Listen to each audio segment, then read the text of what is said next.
Pradely-Saumon. Pradely-Saumon. La station des bons plans. La station des bons plans. Émission spéciale montagne depuis la station de Pradely-Saumon en Haute-Savoie. Toujours ici au Fleury à Pradely-Saumon pour une journée exceptionnelle. Le soleil brille, la neige est magnifique et on en profite pour zoomer sur les pistes de ski et sur les cours de ski. Ça va Aurélie ? Ben oui, je suis toute oui là. Moi les cours de ski j'en aurais bien besoin. Ah alors tu as déjà fait du ski ? Non. Ah bah, ça va être l'occasion justement de savoir un petit peu comment ça se passe. Salut Pierre-André. Bonjour. Merci d'être avec nous. Alors toi tu gères justement l'ESF ici à Pradely-Saumon. C'est combien de profs de ski la station ? Alors en fait, Pradely-Saumon, c'est une seule et même station avec deux ESF. Moi, je gère celle de Pradely et sur celle de Pradely, on a environ 60 moniteurs. C'est tous des travailleurs indépendants, donc d'où la difficulté de les manager parfois, mais ça se passe plutôt bien. Est-ce qu'on est toujours dans le style beau gosse, bronzé, lunettes de soleil ? Bon, ça c'est un peu le cliché, mais bon, allez, on le valide. Oui, bah moi juste pour ça je veux bien aller prendre des cours de ski. Alors comment ça se passe au niveau de l'organisation des cours de ski, Pierre-André, ici à Pradely ? Alors en fait on a deux produits phares, hein, le cours collectif qu'on décline en deux cours bien distincts, le cours collectif classique et un cours collectif mini collectif limité à 8 élèves. Ça c'est un petit peu une valeur qui est montante actuellement. Et puis la leçon particulière, travail individualisé avec un moniteur ou une monitrice sur toutes les disciplines qu'on peut retrouver ici dans les sports de glisse, hein, le ski alpin, le ski nordique, le snowboard, le télémark, hein, l'ancêtre du ski, le biathlon et j'en passe. Et puis on a aussi de la leçon particulière avec correction vidéo. Ça c'est un produit qui a fait toutes ses preuves à haut niveau, hein. Tous nos athlètes, Alexis Pinturo qu'on a vu récemment tout proche du podium, Clément Noël, utilisent la correction vidéo pour progresser et nous on le propose à nos clients. C'est toujours sympa de se voir dans la télé et de corriger ensuite les petits défauts pour être encore meilleur par la suite. À partir de quel âge on peut prendre des cours pour apprendre à skier ?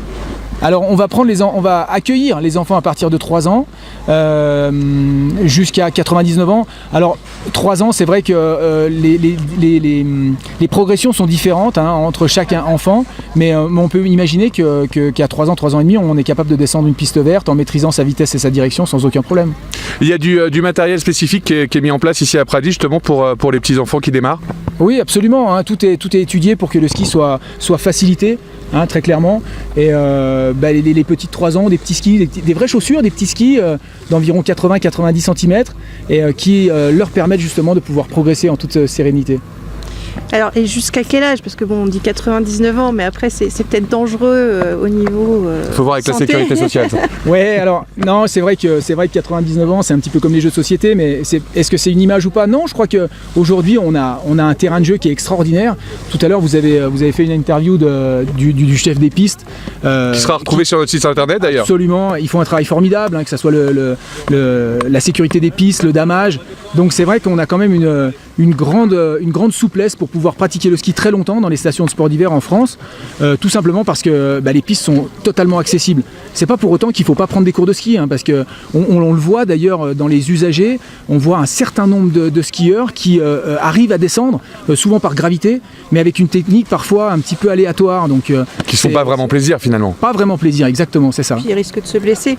Absolument, absolument. Le risque est quand même présent, hein. Même si le matériel aussi est relativement performant avec les fixations de sécurité et ainsi de suite, mais il peut y avoir quelques accidents bien sûr. Quel genre d'informations vous faites remonter justement aux personnes qui entretiennent les pistes, parce que vous y êtes toute la journée ? Oui, absolument. Écoutez, il y a une vraie relation de travail professionnel entre le service des pistes, les employés des remontées mécaniques et les moniteurs de l'école du ski français, et notamment moi-même. Donc moi, j'ai un retour de terrain qui est journalier. Et par rapport aux petits ajustements, aux petites améliorations, aux petits points de danger qu'on a pu constater au fil de la journée, on fait un feedback au service des pistes qui fait des correctifs jour après jour, tout simplement. Alors, on va parler un petit peu matériel, Pierre-André, parce que ça a vachement évolué. C'est un peu comme les ordinateurs, hein, d'année en année. On a toujours des évolutions extraordinaires au niveau du matériel. Comment ça se passe aujourd'hui ? Qu'est-ce que vous utilisez ? Quelle évolution vous avez vu arriver ces dernières années ? Alors moi j'ai la chance d'être un moniteur et un directeur d'école de ski intergénérationnel, c'est-à-dire que j'ai connu les grands skis qu'on choisissait en tendant le bras, et quand la spatule arrivait dans le creux de la main, c'était la bonne taille du ski. Et c'est vrai que ça a passé un petit peu de mode. Les skis sont beaucoup plus courts. On skie souvent avec des skis on dit qu'on les prend à la taille, c'est-à-dire que si on mesure 1m75 ou 80, on va utiliser des skis d'1m75-80. Ils ont des formes particulières, ils ont une aide à la skiabilité surtout. On parle de rocker notamment, par exemple, en spatule. C'est une spatule qui est très progressive et qui va permettre aussi le pivotement du ski de manière beaucoup plus facilitée. Et puis aussi des lignes de côte très marquées qui vont permettre d'inscrire le ski en courbe aussi avec beaucoup plus de plaisir et avec une technique peut-être un petit peu moins importante qu'avec les skis d'antan. Alors justement, cette évolution des skis aujourd'hui, on dit que c'est plus facile de skier avec le matériel.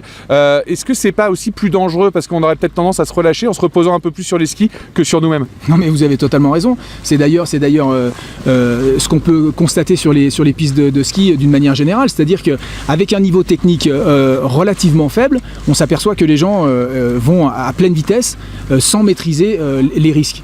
Et ça, c'est extrêmement dangereux, effectivement, oui. Est-ce qu'il existe un code du ski comme un code de la route, par exemple? Non. Parce qu'il y a quand même des règles à respecter sur les pistes. Il y a des règles à respecter, absolument. Alors on dit que c'est toujours le skieur amont, celui qui se trouve le plus haut de la montagne, qui est responsable.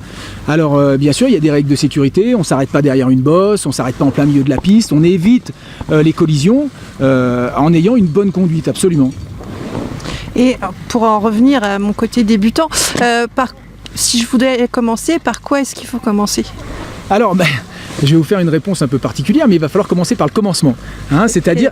Exactement. C'est-à-dire qu'il va falloir se familiariser avec le matériel, l'appréhender, le connaître, savoir comment chausser ses skis dans un premier temps, savoir comment il est fabriqué, de manière à pouvoir imaginer les premiers freinages. Et puis ensuite, avec un moniteur de l'école du ski français, on fera une première glissade. C'est quelque chose de très agréable parce que c'est un des rares sports où on glisse, on se déplace sur un sol fixe. Il y a le patin à glace, le patin à roulette, peut-être le skateboard, mais sinon ça n'existe pas.